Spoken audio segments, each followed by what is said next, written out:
పత్రికా మీడియా సోదరులకు నమస్కారాలు.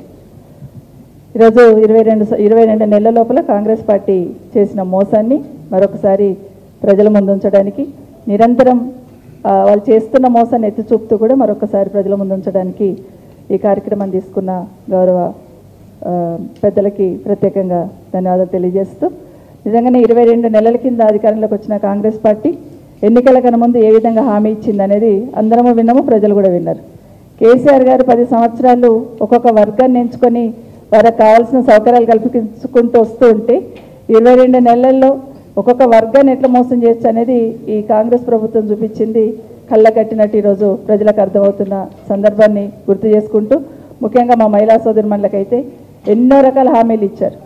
రకరకాల హామీలు ఇచ్చి వారితో ఓట్లు వేయించుకొని ఈరోజు ఓట్లు వేయించుకొని 22 నెలల తర్వాత మహిళల్ని ఏ విధంగా మోసం చేసింది అనేది ప్రతి మహిళను తట్టితే చెప్పడానికి సిద్ధంగా ఉన్నారు.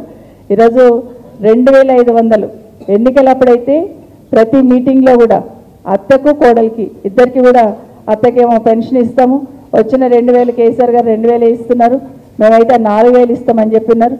అట్లే కోడలికైతే 2500 ఖచ్చితంగా ప్రతి నెల ఇస్తామని చెప్పి ఇంటింటికి వెళ్ళి గ్యారెంటీ కార్డు ఇచ్చి మరీ వాళ్ళని కార్డు భద్రంగా లాకర్లో దాచుకోమని చెప్పి మరీ ప్రచారం చేసుకొని ఓట్లు వేయించుకున్న సందర్భం తెలంగాణ రాష్ట్ర ప్రజలు మర్చిపోరని ఒకసారి గుర్తు చేస్తూ ఉన్నాను.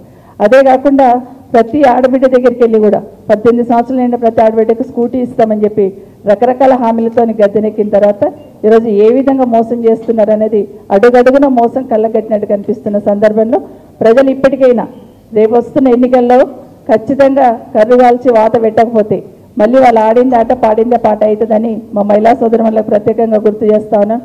పండుగ వచ్చిందంటే, దసరా పండుగ వచ్చిందంటే ఆడబిడ్డల పండుగని సంతోషపడుతూ ఉంటారు. బతుకమ్మ పండుగ వచ్చిందంటే బతుకమ్మ ఆడుతున్న సందర్భంలో తల్లిగారింటి నుండి అన్నదమ్ముల నుండో ఖచ్చితంగా ఒక చీర వస్తుంది నాకని ఎదురు చూస్తున్న సందర్భం మన తెలంగాణ రాష్ట్రంలో ఉంది. అదే ఆనవాయితీని కేసీఆర్ గారు బతుకమ్మ పండుగ వచ్చిందంటే చాలా ఆడబిడ్డలకి ఒక చీర పంపించేవాడు. కానీ ఈరోజు 2 సంవత్సరాల నుండి ఇక వస్తుంది ఇస్తామని ఊరిస్తూ కేసీఆర్ గారు ఇచ్చిన చీరలు బాగలేవని ఒకసారి చెప్పుకుంటూ ఈరోజు ఇప్పటి వరకు కూడా బతుకమ్మ పండుగ సందర్భంగా ఆడబిడ్డల చీరలకు కూడా ఎగనామం పెట్టిన సందర్భం చూస్తూ ఉన్నాం. ఇంకొక మాట చెప్తూ ఉంటుంది ఈ ప్రభుత్వం, మాటకు ముందు 1 కోటి మంది మహిళలను కోటీశ్వరులను చేస్తామంటూ ఉంటారు. 1 కోటి మంది మహిళలను కోటీశ్వరులు దేవుడరుగా కానీ 1 కోటి మంది మహిళలను గేట్లు దుంగేటట్టు చేసే సందర్భం అయితే తీసుకొస్తూ ఉన్నారు. ఒక యూరియా బస్తా ఇవ్వలేక ఆడబిడ్డలు కూడా ఈరోజు గేట్లు దుంకిస్తున్న సందర్భం చూస్తూ ఉన్నాం. బిందె పట్టుకొని రోడ్డు మీదకి వస్తే గౌరవం ఉండదు, బిందె పట్టుకొని రోడ్డు మీదకి వస్తే ఆడబిడ్డల ఆత్మగౌరవం దెబ్బతింటుందని ఆలోచనతో కేసీఆర్ గారు మిషన్ భగీరథ కార్యక్రమం చేస్తే ఈరోజు ఒక యూరియా బస్తా కోసం రోడ్లెంబడి ఆడబిడ్డలను పరిగెత్తిస్తున్న ప్రభుత్వం ఈ కాంగ్రెస్ ప్రభుత్వం. ఖచ్చితంగా ఈరోజు 2500 చొప్పున లెక్కేస్తే 44,000 రావాలి. ఈరోజు ఓటు అడగడానికి మీ దగ్గరకు వస్తున్న ప్రతి కాంగ్రెస్ నాయకుడిని, ఎందుకంటే ముఖ్యమంత్రిని నిలది పట్టుకోలేరు కాబట్టి నాయకుడిని 44,000 మీరు ఇచ్చిన తర్వాతనే మా ఇంటికి గడప దొక్కండి నిలదీసేటట్టు ప్రతి ఆడబిడ్డ కూడా ముందుకు రావాలి. ఎందుకంటే ఆ విధంగా మోసం చేస్తున్నారు.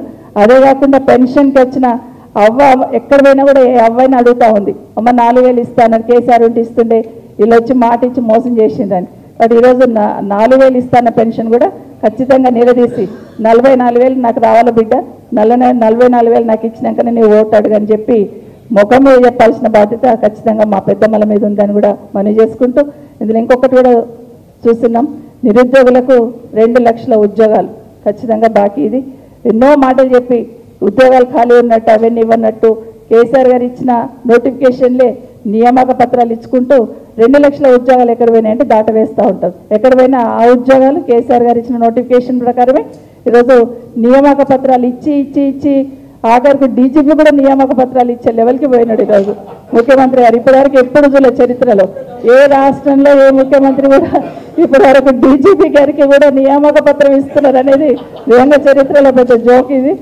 ఎప్పటికీ అసలు పొద్దున్న లేచినప్పుడు నేను అనుకుంటున్నాను ఆయన ముఖ్యమంత్రి గారు ఇచ్చారు, డీజీపీ గారు ఎట్లా తీసుకున్నారు ఆ పత్రం అని నేను నిజంగానే ఆశ్చర్యపోయినాను. సో నిజంగా అంటే అట్లా ఇచ్చి అంటే అన్నిట్లో కూడా ఏదో ఒక రకంగా నటన, మోసం, దగ అనేది ఖచ్చితంగా కనిపిస్తుంది ప్రభుత్వంలో. ప్రభుత్వం నిలదీసే బాధ్యత ఖచ్చితంగా తెలంగాణ రాష్ట్ర ప్రజల మీద తెలియజేసుకుంటూ జై తెలంగాణ, జై కేసీఆర్. థ్యాంక్ యూ అక్క. డీజీపీ గారు కూడా నియామక పత్రం ఇచ్చి 2 లక్షల ఉద్యోగాల భర్తీలో ఆయన పేరు కూడా చేర్చినందుకు రేవంత్ రెడ్డి గారికి ధన్యవాదాలు చెప్తూ